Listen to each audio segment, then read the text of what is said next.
أنا الحين راح أجرب مع علي أن راح نفتح القرآن بآية معينة ما يدري هو شنو الآية، وراح نختبر قدراته. وهذا الحين اللهم صل على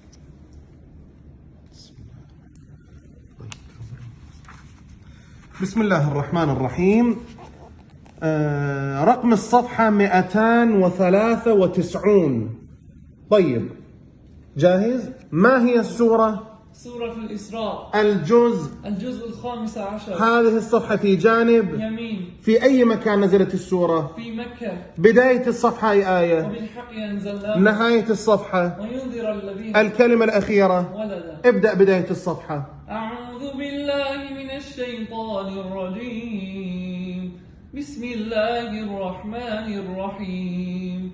وبالحق أنزلناه وبالحق نزل وما أرسلناك إلا مبشرا ونذيرا وقرآنا فرقناه لتقرأه على الناس على مكث ونزلناه تنزيلا. الصفحة التي بعدها بأي آية ما تبدأ؟ لهم به. الصفحة التي بعدها وإذ اعتزلتموهم بعدها وكذلك عثرنا. بعدها اصبر نفسك بعدها ودخل جنته بعدها المال والبنون بعدها ولقد صرفنا بعدها فلما جاوز بعدها قال ألم أقل لك بعدها إنا مكنا بعدها قال هذا رحمة بعدها بسم الله الرحمن الرحيم كافها يا عصام بعدها يا يحيى بعدها فكلي واشربي بعدها وأنذرهم بعدها وناديناهم بعدها رب السماوات. ارجع من هذه الصفحة 100 صفحة وقل بأي آية تنتهي.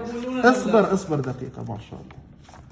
بأي آية تنتهي؟ ويقولون لولا. الحين راح نصعبها. ارجع آية قبلها أي آية؟ وما كان الناس قبلها ويعبدون قبلها فمن أظلم قبلها قل لو شاء الله قبلها وإذا تتلى قبلها ثم جعلناكم قبلها ولقد أهلكنا قبل وإذا مس الإنسان قبل ولو يعجل الله قبل دعواهم فيها قبل إن الذين آمنوا قبل أولئك مأواهم قبل إن الذين لا الصفحة التي بعدها وإذا تتلى عليهم صفحتين بعدها للذين أحسنوا صفحتين ومنهم من ينظر إليك صفحتين ألا إن أولياء الله صفحتين قال فرعون ائتوني صفحتين فلولا كانت قرية 5 صفحات ويا قوم لا أسألكم 5 صفحات قالت يا ويلتى 30 صفحة وآتاكم من كل نهاية الصفحة. ولا تحسبوا